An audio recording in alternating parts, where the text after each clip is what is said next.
आइए आज हम आपको लेके चलें खूबसूरत तालों के शहर में जिसका नाम है नैनीताल और संग में एक्सप्लोर करेंगे हम कौसानी। 125 किलोमीटर चलाने के बाद हम आ चुके हैं इस वक्त मैगलगंज में। और मैगलगंज की खास बात ये होती है कि यहाँ पे बहुत बढ़िया रसगुल्ले मिलते हैं। मैं आ गया हूँ वापस दुकान से। सबसे मशहूर दुकान जो बस अड्डे पे दुकान है वही सबसे मशहूर दुकान है रसगुल्लों की। मैं एक बाइट मारूंगा इसकी। खुल गया। आहा, बहुत ही प्यारी खुशबू आ रही है। नशे जैसी खुशबू है। एक रसगुल्ला खाता है, बस एक खाऊंगा। पकड़ा।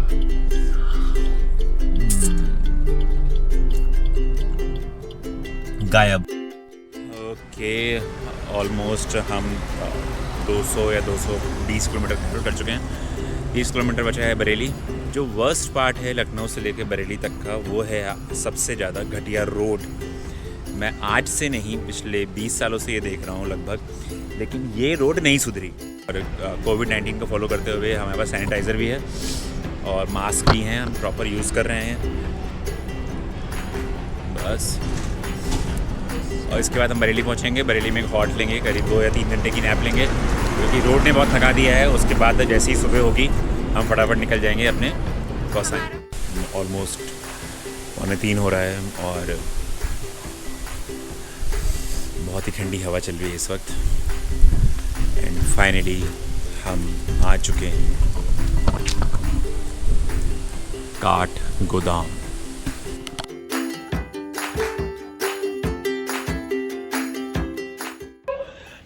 Hello and good morning. सुबह के लगभग 4 बज चुके हैं और हम आ चुके हैं आई लव नैनीताल।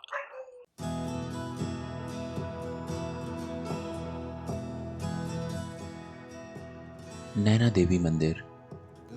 इस मंदिर के बारे में कहा जाता है जब शिव सती की मृत देह को लेकर कैलाश पर्वत जा रहे थे तब जहाँ जहाँ उनके शरीर के अंग गिरे वहाँ वहाँ शक्तिपीठों की स्थापना हुई। नैना झील के स्थान पर देवी सती के नेत्र गिरे थे। इसी से प्रेरित होकर इस मंदिर की स्थापना की गई।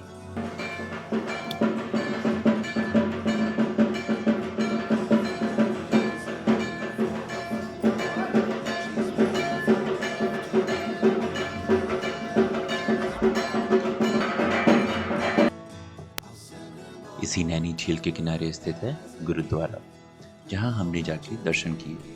और अब वक्त हो चला है नाव की सवारी का। इसी खूबसूरत नैनी झील में प्यारे प्यारे पंछियों के साथ। आजा आजा आजा।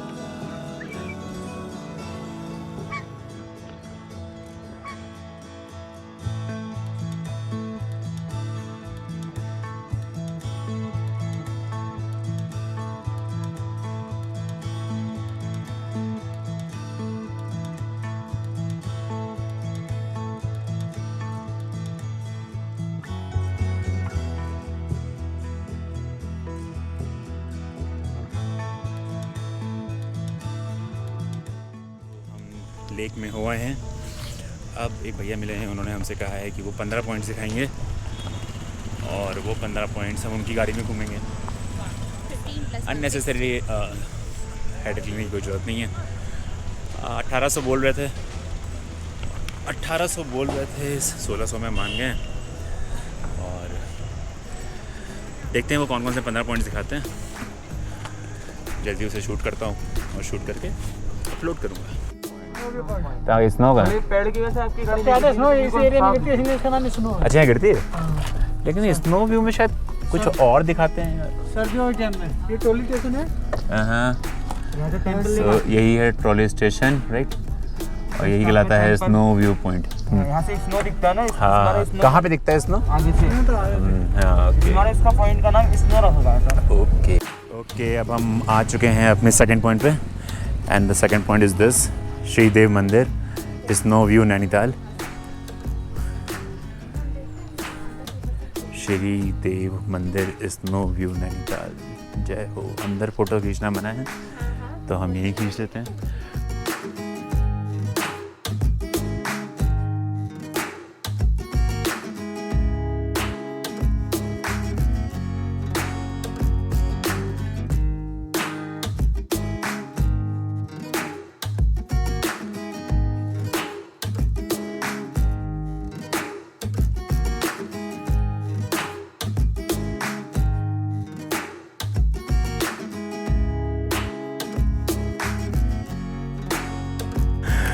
मुझे सच में वो वाइट हाँ एक्चुअली मुझे वो वाइट कलर का माउंटेन नहीं दिखा, लेकिन हाँ आप दिख गया वो ठीक मेरी उंगली के सामने।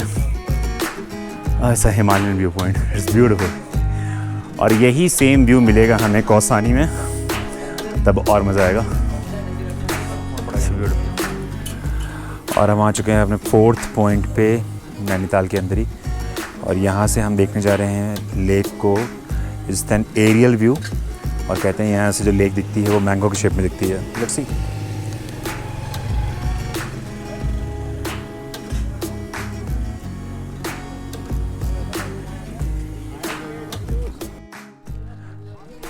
और अब हम आ चुके हैं यहाँ पे एको पॉइंट पे। कहते हैं यहाँ पे अगर आप कस के नाम चिल्लाते हैं किसी का तो रिवर्ट बैक होके वो आवाज़ वापस आती है। कह रहे चिल्ला के देखो थोड़ी देर। अब डिपेंड ये करता है कि मैं किसका नाम लेता हूँ।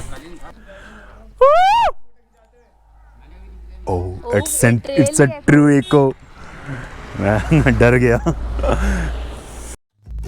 ऑलराइट, हम आ चुके हैं सूखा ताल। ये 6 महीने भरा रहता है और 6 महीने नॉर्मल रहता है। ये ऐसा हो रहता है? लग तो नहीं रहा यार।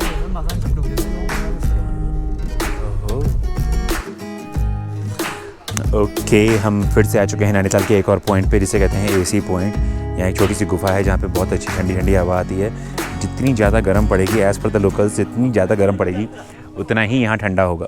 और ये रही वो जगह। अभी इसका मैं क्लोज व्यू दिखाऊंगा, तब ज़्यादा मज़ा आएगा। अभी तब तक आप लंगूर एंजॉय करिए। वो बैठा हुआ है। हेलो।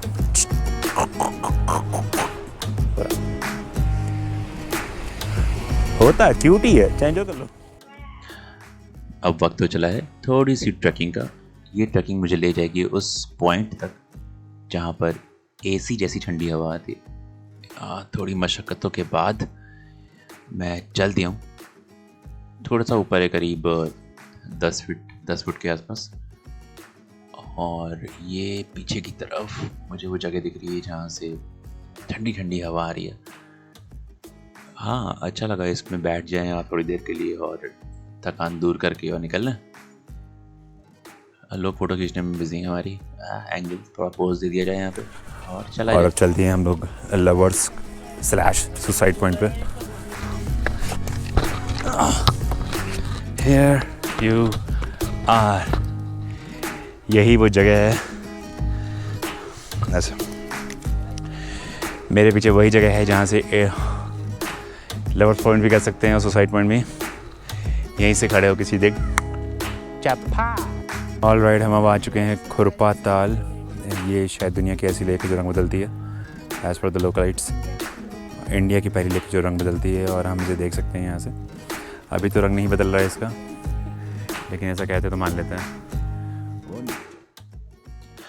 कौसानी का सनराइज़ एंजॉय करिए और आगे देखिए मेरी कहानी नैनीताल टू कौसानी।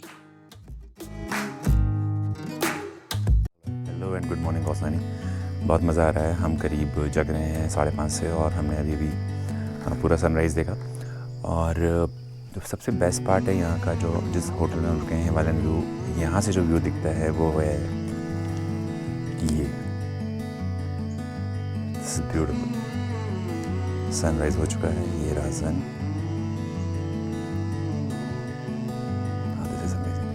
ये जो सामने दिख रहा है ये हिमालयन माउंटेन की रेंज है। इसे त्रिशूल पर्वत भी कहा जाता है। और अगर आप देख पा रहे हैं तो उन दो पेड़ों के बीच जो जगह और एक पहाड़ दिख रहा है उसे कहते हैं केदारनाथ की पहाड़ियाँ। बहुत ही खूबसूरत नज़ारा। ये this is our guest house, और we can say mountain villa. अच्छी जगह है, good to go. Almost drive किया मैंने 3 घंटा। नैनीताल से कौसानी 3 घंटे कराने हैं, 150 किलोमीटर्स ऑलमोस्ट। और सबसे वर्स्ट पार्ट है यहाँ की रोड्स ख़राब नहीं हैं इतने, लेकिन हेयर पिन्स हैं और टर्न्स हैं कि आप एक बार एटलीस्ट गिव अप कर देते हो कि हाँ बस बहुत चला लिया। लेकिन जब आपको ऐसा नज़ारा और ऐसा खूबसूरत नज़ारा मिलता है तो आप रुक जाते हैं कि नहीं, मुझे ड्राइव करना ही करना है और मुझे पहुँचना ही पहुँचना उस जगह, ये देखने के लिए कि हाँ धरती कितनी खूबसूरत है।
ओके, हम निकल चुके हैं इस वक्त अपने रुद्रधारी मंदिर के लिए और ये है आगे की ट्रैकिंग हमारी।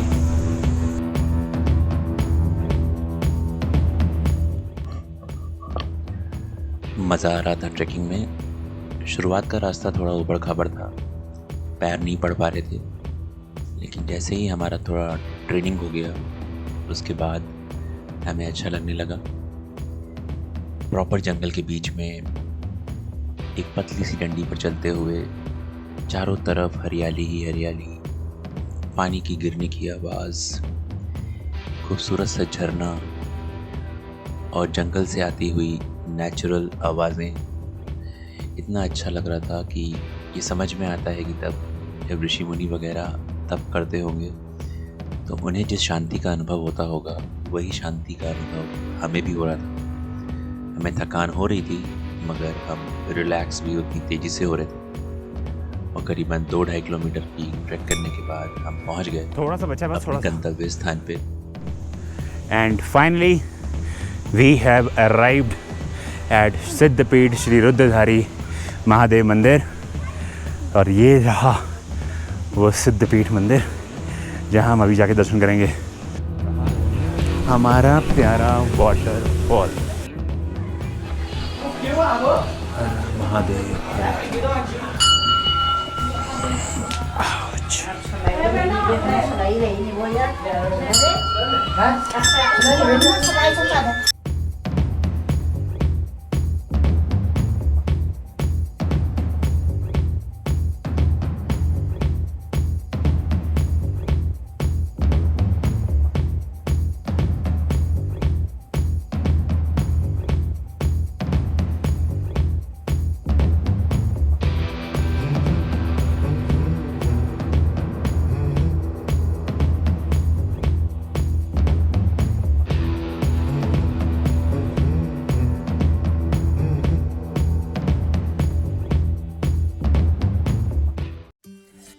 Track complete.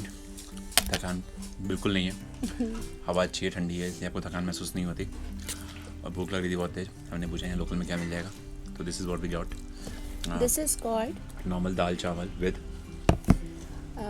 पहाड़ी बड़ी की सब्जी, बड़ी की सब्जी, ग्रेवी वाली सब्जी। Gravy this is the normal badi that we eat there in plainer areas as और वेल। उसको इस पर डाल दिया उन्होंने, पूरा मिक्स करके दिया है। हाँ, अल्टीमेट है। अल्टीमेट इन द सेंस कि आप नॉर्मली अगर भूखे हैं और आपको मन कर कोई अच्छा खाने का फ्रेश लाइट, तो ये बेस्ट है आई थिंक। फिलिंग है, टेस्टी है। हम जो ढूंढ रहे हैं वो ढूंढ रहे हैं भट्ट की ज़्यादा प्रॉपर कुमाऊनी खाना। हमें मालूम पड़ा कि हमें को आसानी या हो सकता है उसके नीचे की नैनीताल वगैरह मिल जाए, फिर वो भी इंजॉय करेंगे, वो भी टेस्ट करेंगे। अभी तो इसी में ही मज़ा आ रहा है। बाय। दिन ढल गया, अब सफ़र है शाम का। ऐ शाम ज़रा बन के तू शाम ठहर, न गुज़र कुछ तो ठहर। देख तेरे इंतज़ार में रात कितनी थी बेसब्र, न गुज़र बन के तू शाम ठहर। है वक्त यही जिसमें कुछ जी पाऊँगा, कुछ गम के प्यालों को बिन लफ्ज़ों के पी पाऊँगा। दिल में उतर के एहसास थम जाएंगे, जो बरसे थे आंसू वो ठहर जाएंगे। बस गुजारिश है इतनी कि तू ना गुज़र, है शाम ज़रा बन के तू शाम ठहर। और हम चल दिए हैं पहाड़ों की खूबसूरत वादियों से मैदानों के सफ़र पे, अपने घर की तरफ धीरे धीरे, दिल में बस यादों का पिटारा लेके। Do like share subscribe the bunnies angle.